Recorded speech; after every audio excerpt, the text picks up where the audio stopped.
Hey guys, what's up? Snowflake Stock just IPO today. Within the first 2 hours, it doubled in stock price. As a retail investor, you probably missed out on this opportunity. But in this video, I'm going to be covering if there's still a chance for you to buy into Snowflake stock. So let's get into it.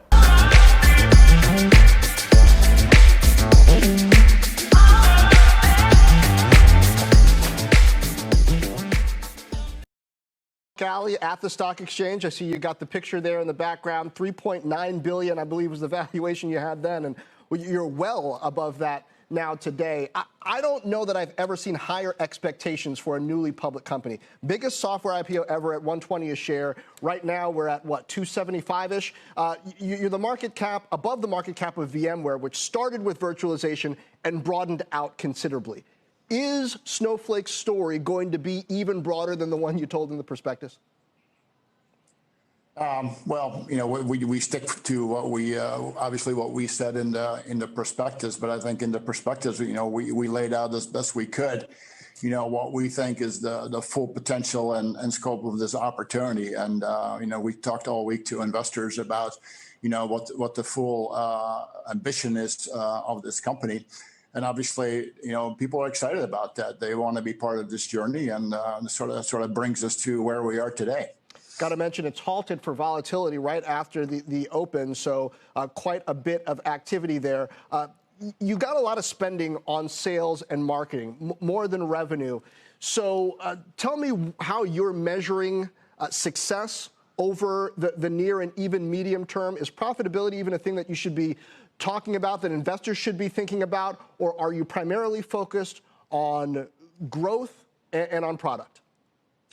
Well, we are primarily focused on growth, but what we're not focused on is what people refer to as growth at all costs. And you can see in our numbers, over the last year, certainly since Mike Scarpelli and I joined the company, that we have significantly bended the curve. We're driving up our unit economics, our gross margins, and our operating efficiency in every part of those expenditures is going up in leaps and bounds as well. And you can see in sales and marketing that as a percentage of the revenue, it's coming down very, very fast. And, we're focused on that. There's a lot of alignment that had to happen in the company, but we think that a lot of leverage in the model will come from sales and marketing. That's just the type of business that this is. Yeah. Frank, you operate on multiple clouds, AWS, Azure, et cetera, but to what degree are Amazon, Microsoft, and Google dangerous to you as they try to do some of the things that you do in their own clouds? What would you say to investors who are concerned about that and wonder about the true legs of this multi-cloud story?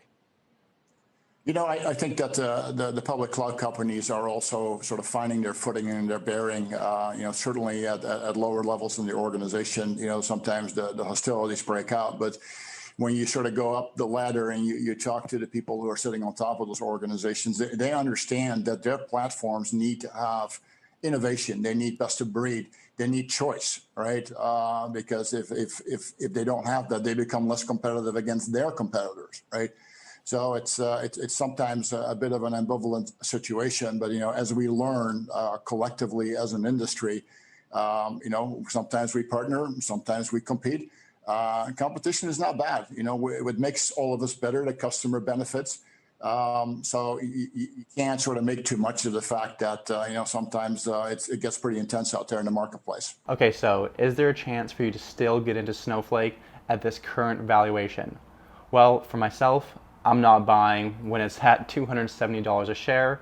The market cap is just way too high. Everything needs to go more than perfect in this company in order for it to justify this. So I need to look if there's some kind of opportunity coming where we can buy in. And we might have some luck where that opportunity is coming. In this video here, I covered massive dilution possibly coming our way to Snowflake. And this dilution is coming late November, early December. So if you're interested in a buying opportunity, please feel free to check out this video. I cover that dilution in detail. And if you don't know, massive dilution often causes the stock price to sink drastically, especially the amount of dilution that's coming towards Snowflake. Being that Snowflake just IPO'd is extremely volatile. Yes, it doubled in price. The next trading day though, it could go back down to 120 from its original IPO price. We don't know what's going to happen, but we should be watching this company very closely and see for any buying opportunities in potential dips. Even at the original $120 a share IPO price, that was an extremely high valuation. Just a week before that, they were going to IPO at about $75 to $85 a share. So the stock is volatile right now. This is how IPOs work. And it's also why a lot of retail investors and institutional investors avoid IPOs. So what I would say, if you haven't already bought into Snowflake and you're wondering if you should buy in now, just understand you're buying in an extreme high valuation. And in order for this to ever be justified, they need triple-digit growth year over year, and to bring down their operating costs, their marketing costs. Everything needs to go perfect, essentially.